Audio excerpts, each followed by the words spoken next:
The Rich and the Poor.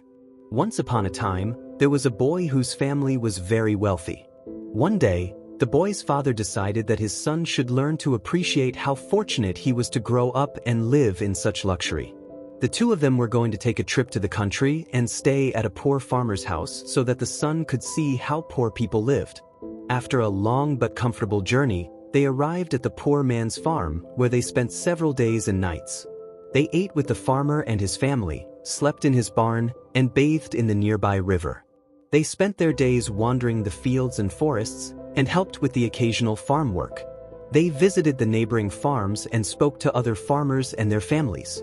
At night, they sat by the fire and exchanged stories or laid on their beds of hay, looking up at the stars.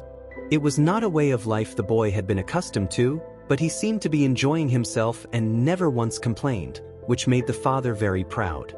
After a few days, father and son both thanked the farmer and his family for their hospitality and offered them a few departing gifts before bidding them farewell and embarking on their long journey back home. Upon their return, the father asked his son how he had liked the trip. "Oh, it was great, father," the boy replied. "I am glad you enjoyed yourself. And what did you learn?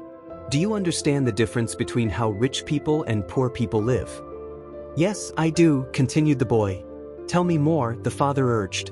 "Well," began the boy, "we only have one dog. The farmer and his family have 4. We have a swimming pool, but the farmer has a river that goes on for miles. We only have a small garden, while they have endless fields and forests.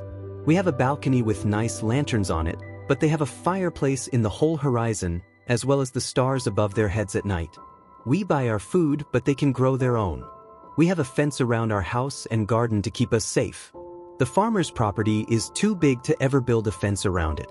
And even if he wanted to, he doesn't need one. His friends and neighbors protect him." The father was stunned. That was not the answers he had been expecting. And for a moment, he found himself lost for words. "Thank you, father," the boy finally added. "I never realized how rich some people are and how poor we are.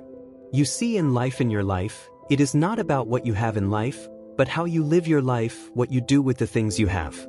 What counts are not the big properties or houses or cars, but the moments you live with others, their interactions you have with the world. So don't become the cold person who only reaches for material richness and loses touch with the humanity inside of him." This is there to do motivation stories. Thank you so much for watching and stay blessed.